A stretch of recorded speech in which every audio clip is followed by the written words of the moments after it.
WBBM 780 in Chicago, of course. And Jeff Joniak making the call. Martellus Bennett, again, the tight end who was signed this offseason, catching 2 touchdowns yesterday. That makes 3 touchdowns on the season for the big tight end who has played in Dallas and also in New York most recently, where he played last season. And again, coming around, making a big-time play. He also could have had 3 touchdowns if he brought one in that was out of bounds, and I'm pretty sure a lot of people were gasping for their breaths when he made that catch where he leapt up into the air and caught that ball with one hand. Unfortunately, he could not land either feet in bounds. It would have been pretty much impossible, but either way, Martellus Bennett with the game-winning grab. I'm pretty sure, though, people were more so shocked with Jay Cutler's performance than Martellus Bennett's performance, and yet again, Jay Cutler brings the Bears down the field for another game-winning drive. And you got to give props to Jay Cutler, because what he did yesterday was not the Jay Cutler that we saw of last season. And it's pretty much something that fans have been hating on him for the past couple of years. Something that a Jay Cutler that maybe that we would have seen getting frustrated. Again, the play where the referee was involved in, where Jay Cutler hit him on the shoulder, and Jay Cutler just throws his hands up in the air, and we know some explicits were being sworn out in there in his mouth. And of course, the announcers were also talking about that as well. But yet again, Jay Cutler of last season, I think, would have been a little bit frustrated. And Lovie Smith, I don't know what Mark Trestman said to Jay Cutler to calm him down, but I'm pretty sure it worked, because Jay Cutler then continued his composure, a calm composure that, again, I haven't seen in a long time from Jay Cutler at all here in Chicago, to be honest.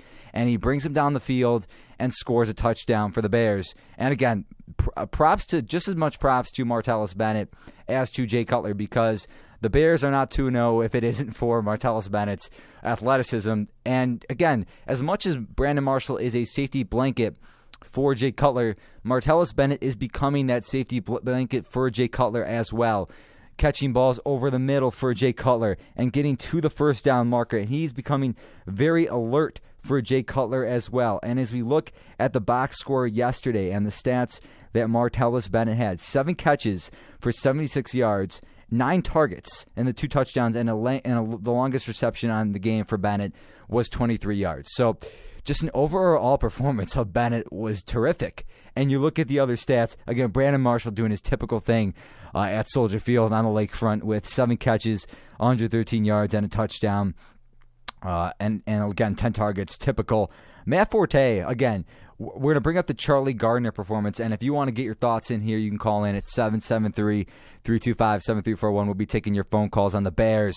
We're not going to get into too much Bulls talk here today, but again, Chicago sports, White Sox, Cubs. The White Sox and Cubs are playing pretty pitiful baseball, but anything you want to talk about, we'll be NFL basically. We're talking about today, or MLB playoffs is what is on the docket for today. So if you want to get your thoughts in, you could do so at 773-325-7341. You could also tweet at the show, as I mentioned, at the lineup RDP, and that is my personal handle as well as the Twitter account for the show, during the show at least. But again, it's unbelievable to see what Jay Cutler did for the Bears, and we have a caller here. I will put you on hold. And again, I will get to your call in just a second. And if you want to call back, actually, I will get to your call in just a second. But you look what Jay Cutler did for the Bears, and it's something we didn't see. And I think it also has to do with the weapons that Cutler has this season for him. It allows him to expand himself, and it allows him to open his arsenal up. It allows him to stay calm and composed, and allows him to drive up and down the field that a Jay Cutler could not do these past couple seasons. And for example, last year, Jay Cutler was just having to firing the football into Brandon Marshall's hands, and it was ridiculous to see, because the Jay Cutler that we knew was not the Jay Cutler that was able to find his options. It was the Jay Cutler that found Brandon Marshall, found Matt Forte. That was it. But this year, he has his options. And again, we're going to cut to a quick music break here. I'll put your phone calls on hold, and we'll be back talking more Bears talk. You are listening to the lineup here on Radio DePaul, Chicago's College Connection. Here's On the Other Side by The Strokes.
First down, and 3:10. And now 3 minutes remaining until halftime. And it's intercepted. Tim Jennings led the NFL with interceptions last year, and this one for a touchdown.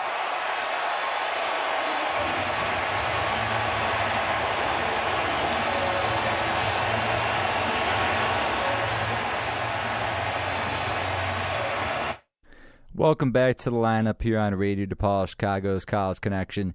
And not only did you hear Tim Jennings returning that pick six, again, for a touchdown against the Minnesota Vikings yesterday, you heard the excitement back at Soldier Field. 2 weeks in a row, the Bears win, and of course the Bears are 2-0 heading in to Pittsburgh next weekend, and hopefully the Steelers are 0-2 or either 1-1, and they play tonight on Monday Night Football against the Bengals.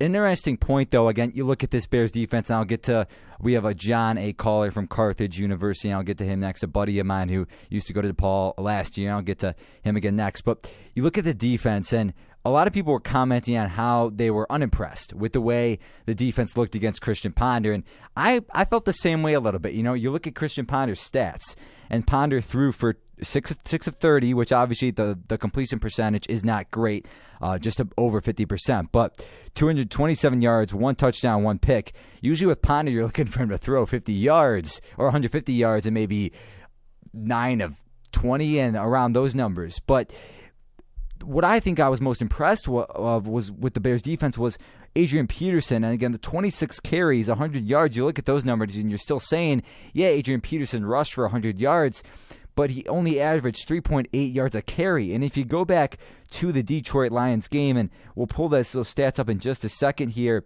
he ran in the Lions game, and you look at week 1, I'll pull up the box score. Again, the Vikings lost that game at Minnesota, so the Vikings right now are 0-2.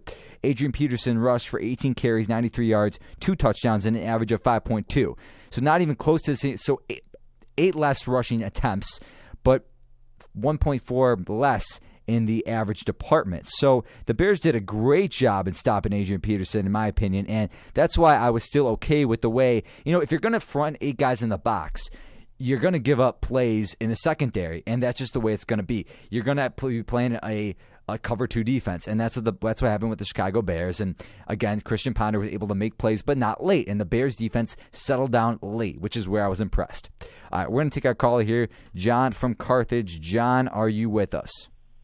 Yes, I am. Can you hear me? Yes, John, I can hear you. How are you doing, man? Doing well.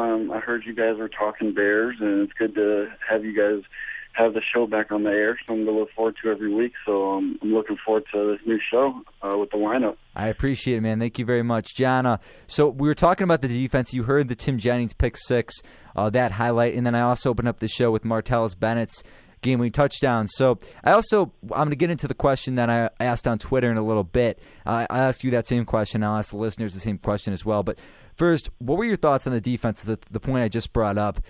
Do you believe that, do you agree with my point in saying, are you okay that the Bears defense led up so many yards to Christian Ponder because, you know, they played very well on Adrian Peterson? Oh, yeah, for sure. And like you were saying, they boxed the front. And 100 yards, sure, Adrian Peterson had 100 yards, but I think 26 carries, and I'll take that any day. They shut him down on critical goal line situations there when holding the Vikings to just a field goal. That proved to be the game right there. I'm very satisfied he didn't break any. We didn't see him break any of those 30-plus, 20, 30, 40-yard runs, taken to the house or anything like that. He tried to switch directions a couple times, and Lance Briggs got him for a 13-yard loss. And I was really impressed with the Bears' defense. They were they didn't let up. Jeez, one was a kick return touchdown, and the other was interception. So their defense is still solid and not allowing that much points. And I did see your Twitter question about the Jay Cutler, the final play call. You're saying, was that a Jay Cutler play or was that a coaching staff play? And that's a really good question because I'm very interested how the communication was going that whole final drive because they were under the gun with only one timeout left and that clock was ticking. Well, I was actually talking about the goal line play, the one where he was on the 1 yard line and it was a tip ball. Oh, that's the one you're talking about. Yeah, I'm talking about that one.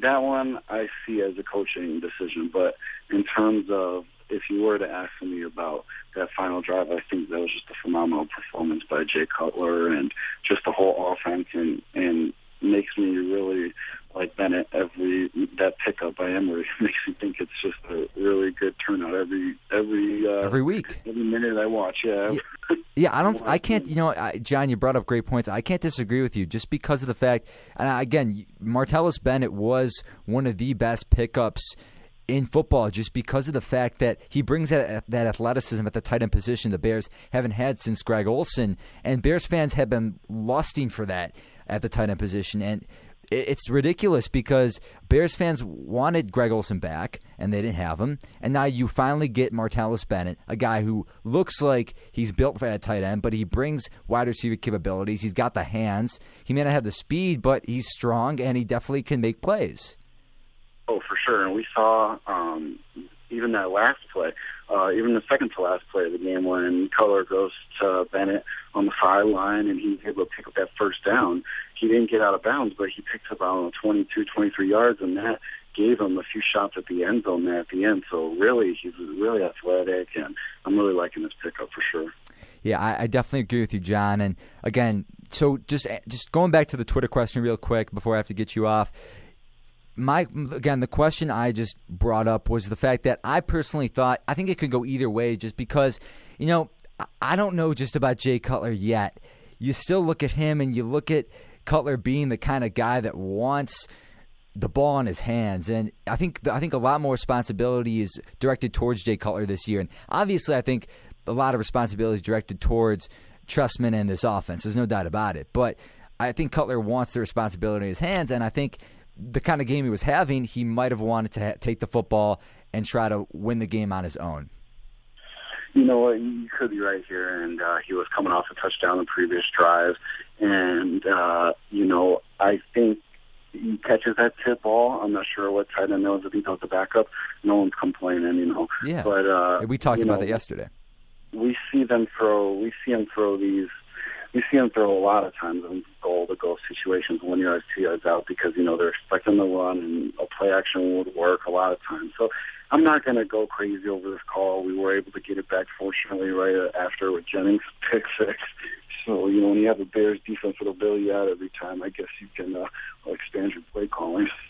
Yeah, no, exactly. And, again, just the way Millis and Kyle Long have been playing on the right side of the offensive line, I would have given it to Matt Forte. And the kind of game Matt Forte had, I would have pounded it right into the end zone. And I'm sure Matt Forte wanted the football as well. Especially on first down. You're right. Exactly. All right. John, we're going to have to, again, cut this phone call short. I appreciate you calling in. Thank you very much for the phone call, John. No problem. Thanks a lot. Good luck with the show. Thank you very much, John. Again, John calling in from Carthage University. He's playing basketball there. Used to go to DePaul. Good luck and hope for the best to him. And again, we're going to have to take a quick break here, and we'll be talking more Bears next. Again, my question on Twitter to all you guys out there, if you want to respond it on Twitter, you could do that. It's your retweet and favorite question. Again, it's a show question of the day. Retweet if you believe Cutler called the pass at the goal line, which again, it was where he threw it and it hit up in the air off either a shoulder pad or the helmet of a guy, as John said, the backup tight end. or favorite if you believe it was the coaching staff's call. And I think you could make the case for both ways. And obviously, these kind of questions can go either way. So retweet in favorite, or if you want to call in and make that assumption, you could do so as well. 773-325-7341. We're also taking your calls for other Bears thoughts and NFL thoughts.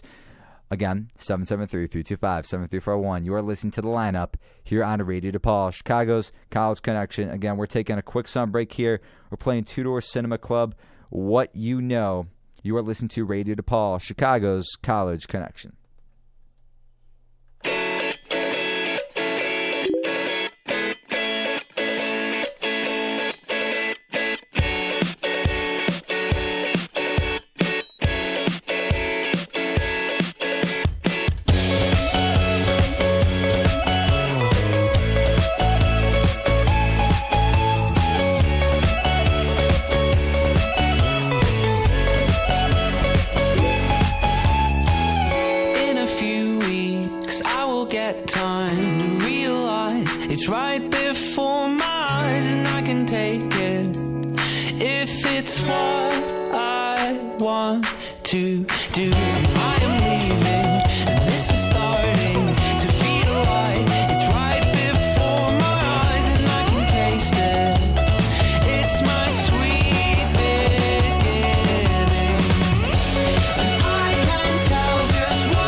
Say it's what you know.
care at all. I'm losing my mind, losing my mind, losing control.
Welcome back to the lineup here on Radio DePaul, Chicago's College Connection. Tom Bostwick is back in the studio after a long summer back in Virginia. Tom, you just want to give your thoughts just about your summer and stuff like that, you could do so. Oh, yeah. No, just happy to be back. It was a good, relaxing summer, but excited to be back in Chicago and back to doing this. Yeah, and Tom and I were just talking over the break about how he has Martellus Bennett on his fantasy football team, and I'm sure, and of course, he's a little bit boastful about it, but not try to be. But, Tom, just your thoughts on the Bears. Obviously, he's got a Seahawks shirt on and wearing that thing proud, but your thoughts on the Bears and how they played yesterday over the Vikings. Well, so far the Bears have been a question mark. I mean, you saw last week with the Bengals game, another great comeback. Yeah, it's all about the comeback right now. And that was a huge win because the Bengals are a bona fide good team, back-to-back playoff years, and they expect to win the division this year. Yesterday, a little disappointing in the Bears. That's a Vikings team that, I mean, granted they win the division or won a wild card, but that was because AP was all human last year. But the Bears, I've been a Jay Cutler hater since his Denver days. So for him to back-to-back comebacks, I think was huge. The 2 picks obviously hurt him yesterday, but he's found a weapon in Martellus Bennett. I mean, the guy everywhere he's been talented, but he's kind of a head case. I remembered him in Dallas, and I was thinking when he was with Jason Witten, this guy is going to be good. Right. This guy is going to. He's athletic. He's a big tight end. He's a big weapon for the Cowboys. Right. But he's just not going to get time with Jason Witten at the number 1 tight end position. Right. And I think the story with him has always been he's been a head case, hasn't been so. Right. And then he went to the Giants for a year and played great, but again clashed with people. And he's the number 2 head case now with Brandon Marshall on the Bears. Right. Exactly. Well, and I'm talking about Marshall next back-to-back 100-yard games, right? Yeah. So I mean, he's on fire right now. Forte, great yesterday. Tim Jennings had the pick 6, but the Bears defense past 2 weeks a little shaky, still getting its feet under it without Urlacher. Yeah. And See, I talked about this before you came on the show, and as much as I want to, I was put a little hate on the Bears defense yesterday, and for good reason, obviously.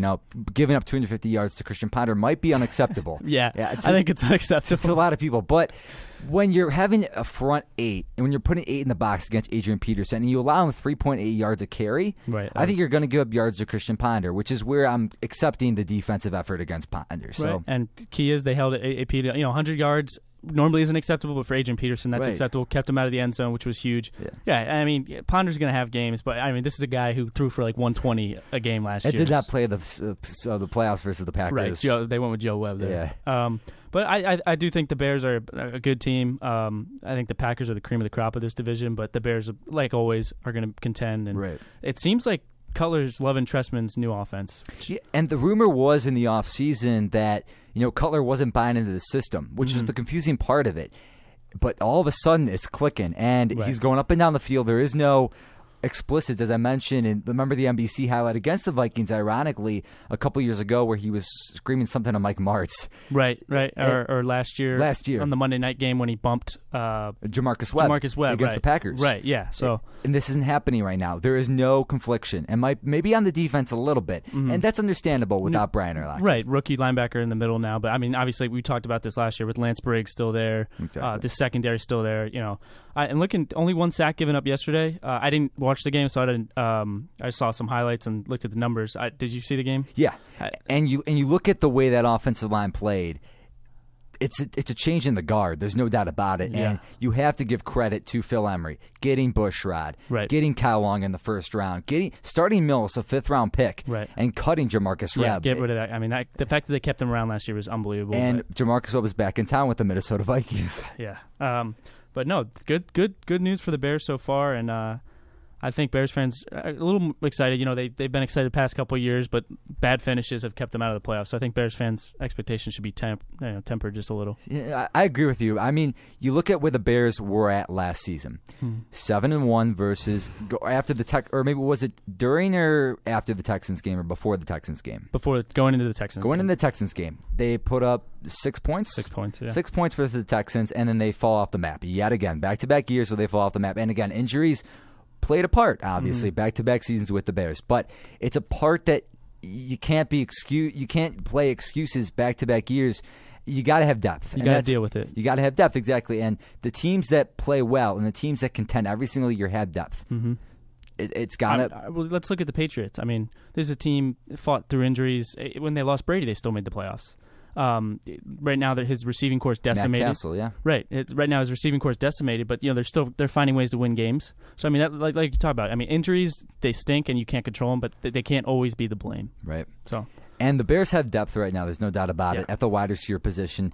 Martellus Bennett is playing a wide receiver position right now at the tight end. He's catching. He cut 76 yards.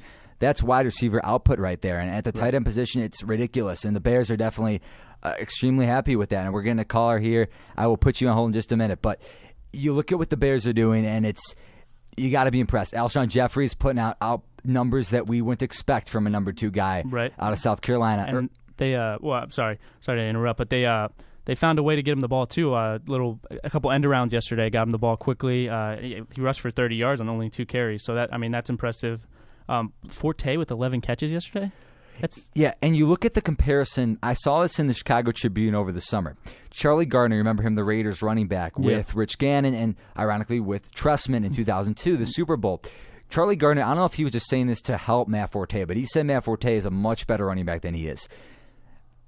97 yards receiving, 90 yards rushing. It says it for itself. Right. I mean, to get Forte the ball 30 times with Lovie Smith was unheard of. I mean, he'd run the ball, you'd get 21 carries and that would be it or something. And he would either get 21 carries and that's it, or he would get 20, or he maybe get 10 targets and run the ball 10 times. Right. And so I mean, when he is beyond Brandon Marshall and maybe Martellus Bennett now will still got to play up, but definitely behind Brandon Marshall, he's your most potent offensive weapon. It's like the Eagles with McCoy. You give him the ball, he's going to make plays. Right. And he's been doing it. And we'll get into the Eagles later on in the show, obviously. Right. But you just look at this Bears football team, and again, Tom, you brought up the same exact point I did. Cutler is at his best when he opens up his arsenal, and maybe he couldn't do that because he didn't have the arsenal the last couple seasons, but now he definitely can. Right, absolutely, and obviously you got to keep him upright too. That's been obviously the biggest thing since he's become a Bear, and the 1 sack is totally fine. I mean, you're going to give up sacks, that's going to happen, but the thing is when he's getting knocked down 5, 6, 7 times a game, and the concussions become a problem, right? Or his the knee in the playoffs, and then wrist injuries and stuff. But so definitely keep Cutler upright. This team's definitely going to be a tough win against anybody. Exactly. And again, we'll get into the Lions and Packers next, but again, this Bears team coming up with Pittsburgh next. And you look at the Steelers, and they play. We're going to look at the Bengals game in a little bit, but we'll start to talk about the Steelers now. And Pittsburgh lost it to the Titans last week. Yeah. A very disappointing loss. And Tennessee came out. They should have beaten Houston. Unacceptable that they gave up the touchdown, the 2 points, and then they were up 8 points with 2 minutes left. 2 minutes left. Yeah. And Matt Schaub does his quote unquote thing. Yeah. And I predicted the Texans to go to the Super Bowl. So yeah, that was bold. That was a bold pick. That was very bold. But I did predict your Seahawks, so you got to be happy about that. Yeah. And he's posting his Seahawks shirt. But this Texans team. they find ways to win, and that's what you have to do. But my question mark is, can they find ways to win versus good football teams? I don't think so. I don't think so either at this point, but we'll see. Right, but yeah, going back to Pittsburgh, like you were saying, they could be in trouble because I think they're going to lose tonight against Cincinnati because Cincinnati's not going to go 0-2. Yeah. And next week against the Bears, it's in Pittsburgh, though, the game? Yeah. Okay, I still think the Bears are going to win that game. Yeah. I mean, there's no running game whatsoever for this Pittsburgh team. You look at the Pittsburgh running back who they drafted, and Le'Veon Bell, and they're in trouble if he's not back because you're looking at why they dropped number 22, who they dropped in. Jonathan Dwyer. And now you're starting Isaac Redmond and they got Felix Jones on the roster. Who's a decent running back, but Jonathan Dwyer, while he wasn't fast, he's a decent guy who can give you carries and stay healthy. He led them in rushing last year. 600 yards. It's not a lot, but he's not a feature back. So if you were just trying to buy time until Bell came back, I would have kept him on the roster too. But the thing is, Big Ben is at his best when there's a running game behind him. Willie Parker, Willie Parker, right? Won Super Bowl the 1 year, and then Mendenhall and. Was Mendenhall on that second Super Bowl team? Yeah, he was. Right, okay. So, I mean, Big Ben, he's a good quarterback, obviously 2-time Super Bowl champion, but he's not a guy, he's not an Aaron Rodgers who's going to stand back there and throw it 40 times a game. And going back to your Bengals-Steelers point, personally, I think more pressure is on the Bengals just because the Bengals haven't beaten Pittsburgh, especially at home, past 2 years, 3 years. Right. And this is a huge game for Marvin Lewis. No doubt about it. Right. I don't know. Did you watch Hard Knocks at all? I did not this summer. It was really good with the Bengals, but they were harping on it the entire time. They expect to go far in the playoffs. They expect to make the Super Bowl, which, it's lofty, but this is a good team. I mean, second best receiver in the game. You could argue best, but Calvin Johnson is Calvin Johnson with A.J. Green. Des Bryant as well. Right, and then you pick up Gio Bernard, who everyone's raving about. You still have Ben Jarvis, Green Ellis. Andy Dalton's been getting better and better and better, and this defense was, definitely top 10. It might have been top 5 last year. Yeah. One thing, you got to stop the Bears, obviously, last week, but yeah, go on. Right. That was, you got to make a stop there. But I mean, they have Geno Atkins on the D-line, top. Ray Maluga and the linebacker core.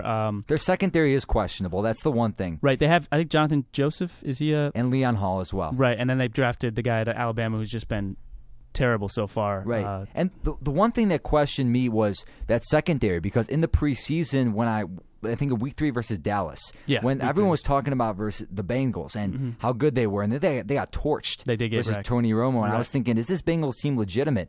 And they come out versus the Bears, and the same thing happens in the second half where Cutler gets to them and just fires all over the field. So, yeah, go on with your point about Hard Knocks. No, I was just, getting that was the first time watching Hard Knocks where I actually legitimately liked a team. Usually I get pissed off at the teams. The Jets. Right. Rex Ryan. But this is also the first time Hard Knocks has been with a team with legitimate expectations. So I definitely like your point that there is more pressure on the Bengals tonight probably just because they've been building themselves up and they haven't beaten the Steelers at home in 2-3 years. And I think Pittsburgh can definitely go into this football game whether they have the talent to do it over Cincinnati or not.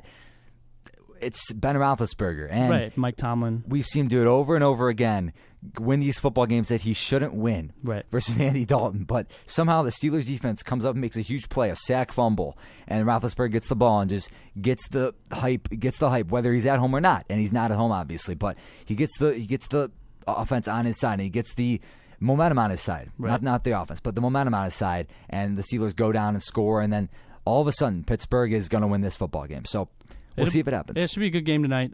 Definitely, like you said, don't count out Pittsburgh, but my pick will be Cincinnati tonight. And again, we'll get into that game later. We'll talk about it a lot more, but I think a lot more pressure again is on Cincinnati than we think. Mm-hmm. Yeah, I agree. Definitely. We're going to take a quick song break here. We're going to be talking some NFC North. Packers and Lions talk is next.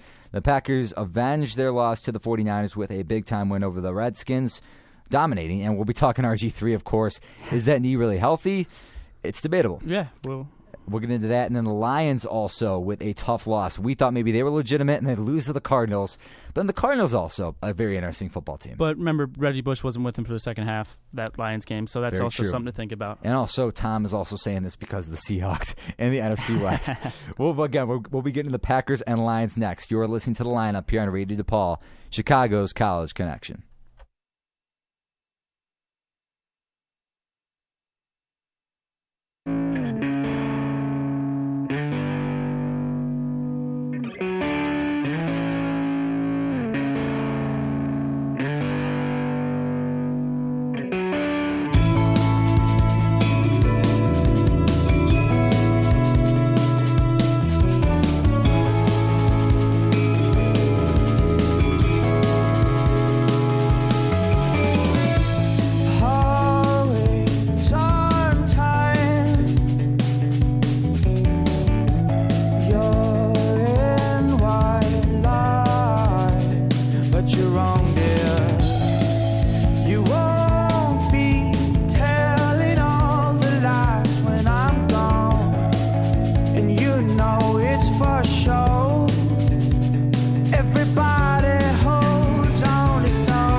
and I tried.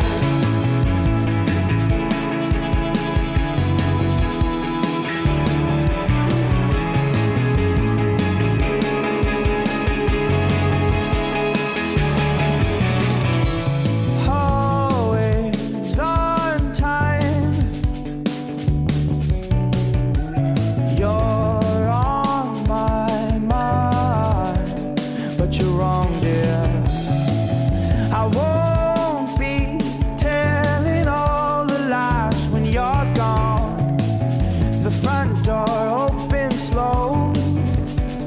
Everybody moves on someday, and I can't find you. Tell me you're in charge, back like the old days. Tell me you're involved, and we will be fine. Still here, you're in the right. Everybody knows I tried. You tried.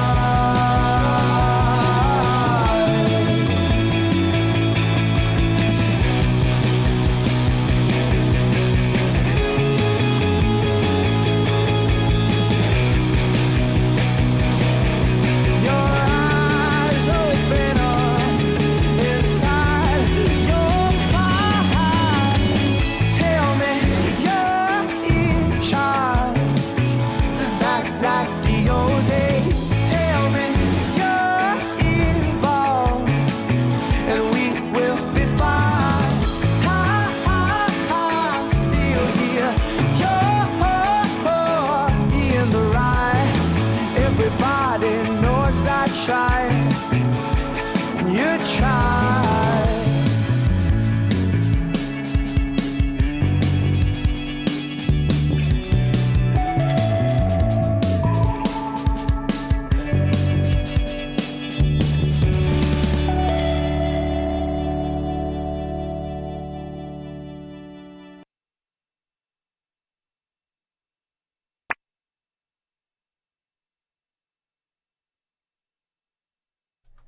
Welcome back to the lineup here on Radio DePaul, Chicago's College Connection. Sorry about that. We were going to play some NFL highlights.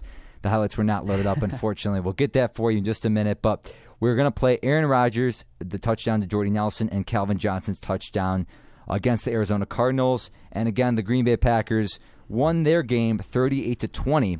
But more importantly, in Tom's eyes and my eyes, a little tough to get out. RG3. Again, the comeback. And Tom mentioned in the break, he put up 320 yards, 3 touchdowns, 1 interception. But that was an all comeback. And you look at the score, you look at the box score here. It was 31-0 going into the third, and that was at 8:16 left. And then RG3 put up the touchdown to Pierre Garçon. James Starks' touchdown made it 38-7.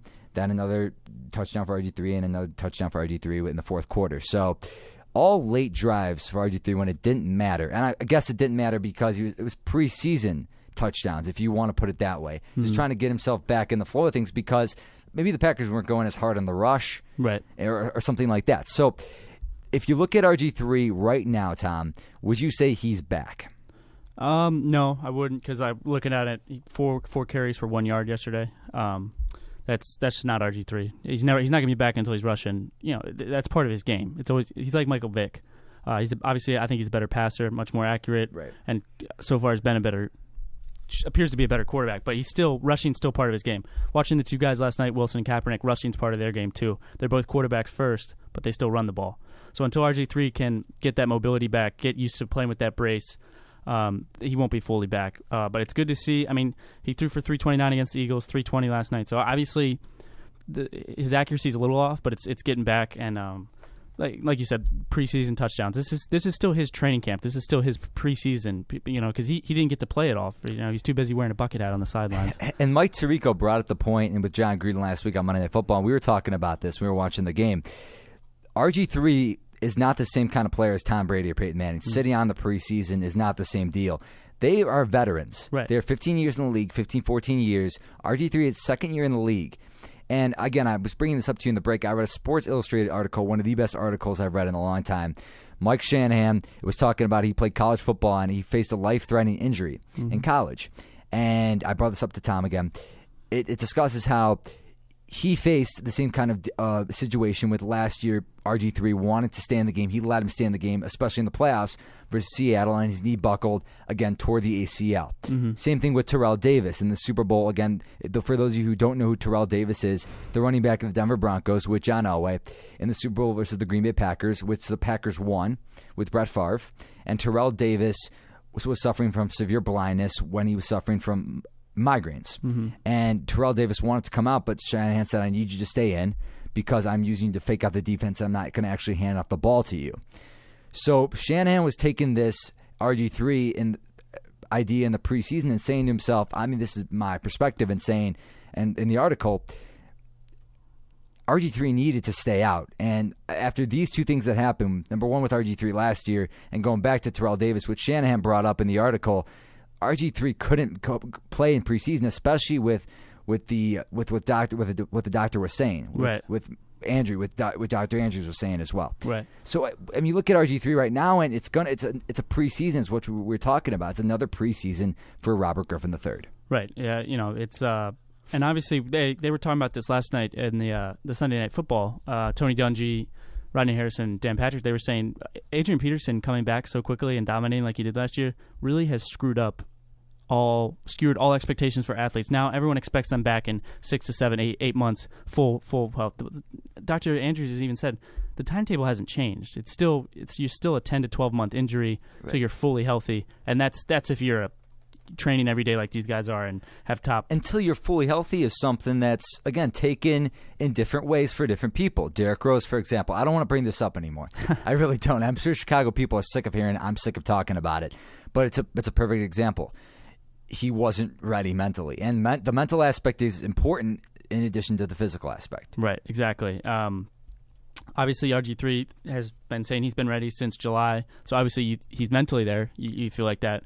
But physically, Shanahan didn't feel like he was there, and Dr. Andrews didn't feel like he was there. So each week, though, it seems like you would think he'd be getting better and better and more used to getting back into the play that we saw him do last year. So it'll be interesting going forward to see if the Redskins can, because they got another tough game this week against the Lions. So, it could be 0-3 for the Redskins, which is a very tough hole to face in the NFC East. And I got into an argument with a fellow friend of mine on a train ride today, and we were talking about the NFC East, and we're going to get into the other teams today. He was saying the NFC East is not a tough division this year, and I completely disagree with that. Just because, again, we're going to get into the Eagles, the Cowboys, the Giants as well. I was blanking on the other team in the division, but I think with the Redskins, just to start off with this, it's one team, number one. Just with the Redskins, RG3 is not back. So you can't say this one team is not, this division, just breaking that down from this team is not tough just because a quarterback is not there yet.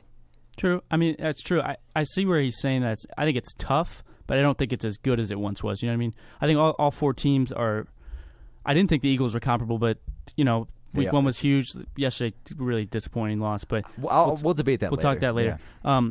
So I think all four teams are really close right now. So in that sense, it is tough, but I think 9-7 could win this division. You know what I mean? I know. I agree with you on that point. Yeah. I think, but sometimes that's what makes a division tough. Right. I think you can argue that too, and I completely agree with your point. I think there's both sides to an argument in any situation. Right. But in a 9-7, sometimes like the division, for example, last year the Redskins won the division at 10-6. 10-6. They were 3-6 and won 7 in a row. Exactly. So, and the Cowboys could have won it at 9-7, I believe, if they won it. They'd won the game. Yes. Exactly. So sometimes, even though the Cowboys won at 9-7, some people might have said that's an awful division in football, but I would have said that's one of the best divisions in football with the way the Giants were playing. And maybe they faltered a little bit. And maybe the Eagles were not the best, and they weren't. They were one of the worst teams in football. Right. But the Redskins came back, and they were an awesome second half team to watch. Right. The Giants were still a solid football team to watch with that offense. Mm-hmm. The defense is just not good right now. That's terrible. Yeah, it's terrible. One of the worst defenses in football. But again, another argument for another day, and we'll get into that later on with the Eagles and the Giants as well. But moving on to the Packers. Mm-hmm. And we're going to get to Max. Actually, no, let's get to the Redskins now. I forgot about the phone call here. Max from D.C. and who goes to Georgetown? George Mason. Yeah. Max, are you with us? Hi, what's going on? Yeah, sorry about forgetting about your phone call, Max. So I want to hear your thoughts about the Redskins, but first, just saying the Eagles beat the Redskins in Week 1 on Monday Night Football. He was there. Well, yeah, I was going to say I was there. I spent $145 on two tickets just to see the Redskins defense just get shellacked. I mean, everyone's talking about RG3 and is he back? 2 straight games with 300 yards. I don't think he did that all last year. We had 2 consecutive games throwing 300 yards, and I swear the reason why the Redskins went 7-0 in the last 7 games of the season was because of their defense. They had a number 2 ranked rush defense in the league. And for the first time in close to, I think it was 4 years, I was listening to the stat yesterday, Green Bay had a 100-yard rusher. Yeah. I swear you could fit an L train through the gaps that the Eagles and the Packers offensive linemen were creating for James Starks and LaShawn McCoy. I mean, their rush defense has been beyond abysmal. Yeah, and you would have thought with bringing back, Kerrigan and Arakpo were out all last year, and you'd think bring them back, they'd be an even better defense. But it's the defense that's killing them at this point. Yeah, 6.6 rushing yards for James Starks on the ground. And again, this guy was their Super Bowl running back. He was the running back during that title run against the Steelers, and I remember him tearing up the Eagles in that one. So as much as I want to say he's not a capable back, he can do it. But 120 yards is kind of ridiculous. Right, but remember, this is also a guy who had a rookie come in and no one even talked about Starks even having a chance to start. So, I mean, obviously Lacy went down with the concussion yesterday, and with Starks having such a great game, maybe there'll be a little bit of a... And now what do you do? Right. I mean, you got to see if Starks can back this up. Because, like Max said, the rush defense for the Skins has been abysmal. Maybe you have a running back by committee situation now. Right, or, in Green or Bay. You ease Lacy back in. You let him take his time. If it's the concussion's bad, you don't rush him back. That's true. But Max, are you scared now? I mean, Redskins are 0-2, and a tough game against the Lions next week. Chance to fall 0-3. Or I mean, do you feel? Here's the thing, Tom. Yeah, you know me. I expect 0-16 with the Redskins, and anything better is just great. But I looked at the schedule coming into the year. I said if we go 3-1 the first 4 games, we'll be fine. The problem is they got to get the defense together. I mean, if we do what we're doing is we're going down in 21-point gaps. I mean, you can't expect a guy who's on an unhealthy knee just to lead the team back. I mean, the defense has got to step up, or they really need to make a move and fire Jim Haslett. I mean, he's been there way too long. The secondary is still terrible. We knew that coming into the year, but I had no idea the front seven was going to play this bad against McCoy with 185 yards. Don't forget Vic. 120. Yeah, but I mean, granted, McCoy had a really rough year last year, and he is still a great back in football. I mean, 185 yards might be pushing it. I'm not debating that fact, but I mean, Eli, I'm being serious when I'm saying you could have fit trains through the gaps that the Eagles linemen were setting up. No, you're right. I mean, the Eagles are playing great. The Packers, I might agree with you on. The Eagles are playing great football, and that's where I'm going to say is that offensive line is dominant-ish right at the moment. Right, they got Jason Peters back. Yeah, Jason Peters back, and Lane Johnson is the first round pick of the Eagles. Right, a great pick. And again, McCoy is playing like he was 2 to 3 years ago. 2 years ago, yeah. But Max, back to your point, like we were talking yesterday about Haslett. I mean, the guy's philosophy is blitz. If that doesn't work, blitz some more, no, and then we were talking about. Well, here's the thing, Tom. He comes from the Jim Zorn era. He was hired by Jim Zorn to run the defense, and the whole point was Zorn said, "Oh well, your defense can do it, then my offense can do it."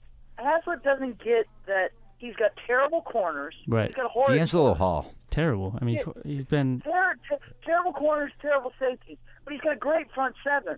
But what he's got to realize is he needs to change it up. He needs to, sometimes he needs to let Arakpo and Kerrigan drop back. He needs to only rush 3.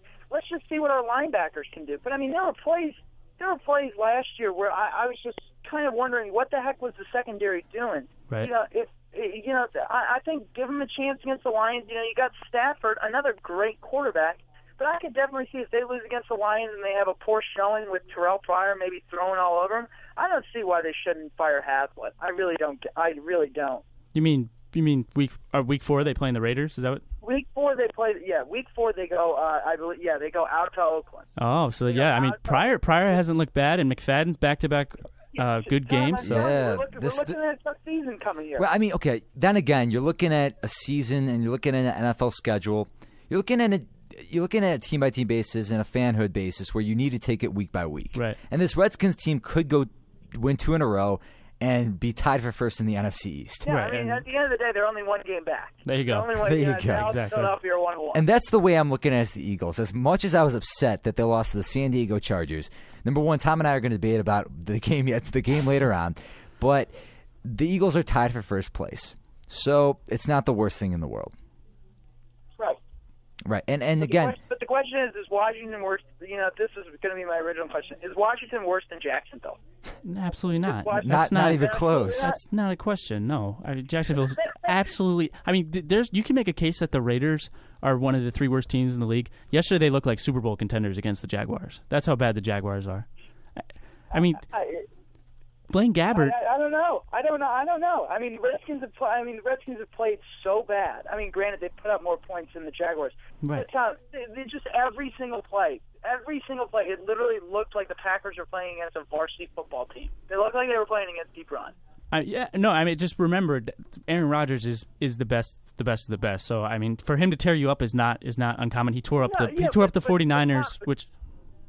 Yeah, I'm not so much worried about Rodgers. I'm worried about giving up 120 yards of starts, and I'm worried about the there's no plan. There's no plan. Let's just pulling things out of a playbook. He's not understanding. He's not analyzing the situation that's going on. Max, we appreciate the phone call. We're gonna have to cut to a music break at the top of the hour. Good talking to y'all. Max, appreciate you calling. Thank you for calling in, Max. And again, hopefully the Redskins do go 1-4. Hey, there we go. All right. I'm just messing with you, Max. Have a good day, man. Take it easy. All right, Max from George Mason, again, diehard Redskins fans, thinking that the Jacksonville Jaguars and the Redskins are trying to make a comparison. There. That's debatable, but we'll talk about that maybe later on. And again, you are listening to the lineup here on Radio DePaul, Chicago's College Connection. Quick song break here. Don't Owe You a Thing by Gary Clark Jr. Good song. And again, when we come back, we're going to talk about the Dolphins and the Chiefs. Both 2-0 football teams, and again, we love talking football here on Mondays. Great time to do our show, and we hope you can call in and 773-325-7341. Tweet at the show as well, at the lineup RDP. That is at LINEUP RDP. And again, here's Gary Clark Jr. Don't Own Your Thing. You are listening to the lineup here on Radio DePaul, Chicago's College Connection. You're listening to the best college radio station in the nation. Quiet, numbskulls, I'm broadcasting. No, really. 2010. Radio DePaul, Chicago's College Connection. Wash your hands, flu season is here. Cover yourself when you cough or sneeze, don't spread bugs this year. While on buses, while on trains, where you work or live. Take good care, be germ aware, flu's not the gift to give. A message from your health department.